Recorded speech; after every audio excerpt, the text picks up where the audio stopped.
नमस्ते दोस्तों, क्या आपने कभी सुना है कि किसी कंपनी की नीलामी में 2500 करोड़ ज़्यादा देने वाला हार जाए और कम पैसे देने वाला बाजी मार ले। सुनने में नामुमकिन लगता है, लेकिन आज भारत के कॉरपोरेट जगत में कुछ ऐसा ही हुआ है।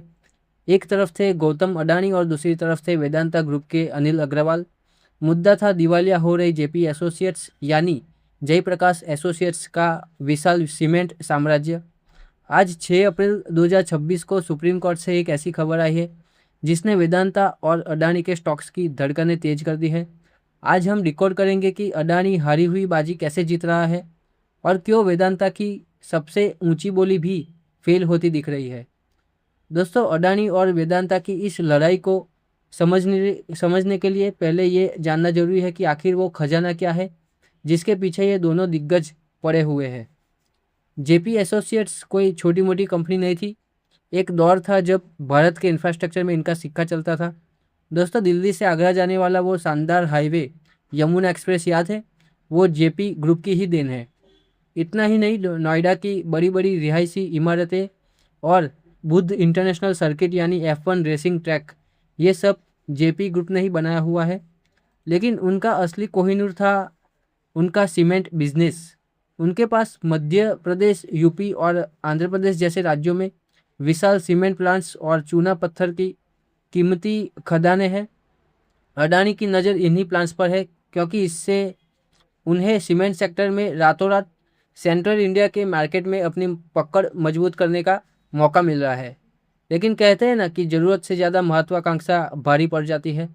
जेपी ग्रुप ने एक साथ कई बड़े प्रोजेक्ट्स में हाथ डाल दिया था। इन सबको बनाने के लिए बैंकों से हजारों करोड़ का कर्ज लिया गया। लेकिन जब रियल एस्टेट मार्केट सुस्त हुआ तो कर्ज का बोझ इतना बढ़ गया कि कंपनी डूबने लगी।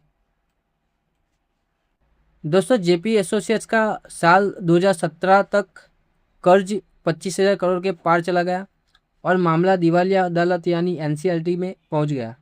अब शुरू होती है असली बिडिंग वॉर। जेपी के सीमेंट बिजनेस को खरीदने के लिए दो बड़े शिकारी मैदान में उतरे।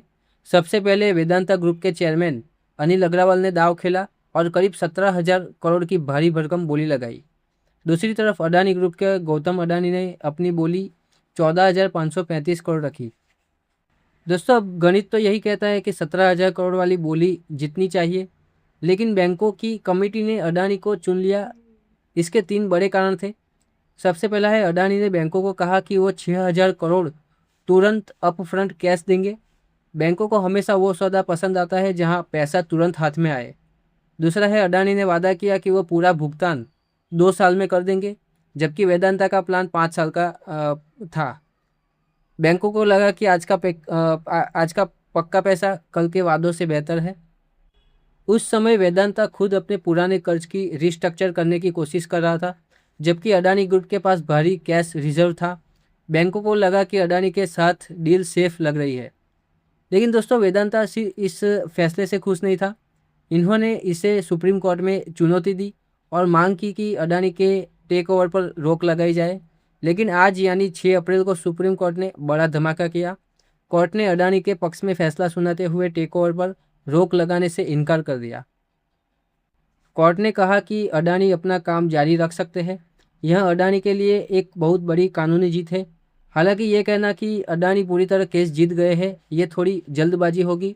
कोर्ट ने इस मामले को वापस अपीलेट ट्रिब्यूनल यानी एनसीएलटी के पास भेज दिया है, जहां 10 अप्रैल को आखिरी और फाइनल सुनवाई होगी।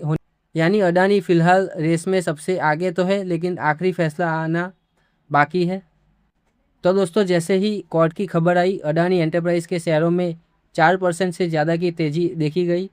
इन्वेस्टर खुश है क्योंकि इस डील से अडानी की cement production capacity 100 million ton सालाना के करीब पहुंच जाएगी। दोस्तों, बहुत से लोग डरते हैं कि इन दिग्गजों पर कर्ज कितना है। तो देखिए, अडानी ग्रुप पर कुल कर्ज करीब 2.8 लाख करोड़ है, लेकिन उनका मुनाफा इतनी तेज़ी से बढ़ रहा है कि उनका डेट टू इबिटा रेशियो काफ़ी सुरक्षित स्तर पर है। वहीं वेदांता का नेट कर्ज करीब 53,000 करोड़ है। अडानी कर्ज लेकर नए बिजनेस बना रहे हैं, जैसे कि एयरपोर्ट और ग्रीन एनर्जी, जबकि वेदांता कर्ज कम करने के लिए अपनी कंपनियों को अलग अलग टुकड़ों में बांट रहा है, यानी डीमर्जर करने की तैयारी में है। तो दोस्तों आपको क्या लगता है, क्या बैंकों ने ज़्यादा पैसे वाली वेदांता की बोली ठुकरा कर सही किया, या वेदांता को एक मौका मिलना चाहिए था? अपनी राय कमेंट्स में ज़रूर बताइए, और अगर आप किसी और स्टॉक का ऐसा ही गहराई से विश्लेषण चाहते हैं तो उसका नाम नीचे कमेंट में लिख दें। वीडियो पसंद आया हो तो लाइक और सब्सक्राइब जरूर करें। मिलते हैं अगले वीडियो में, तब तक के लिए गुड बाय एंड जय हिंद।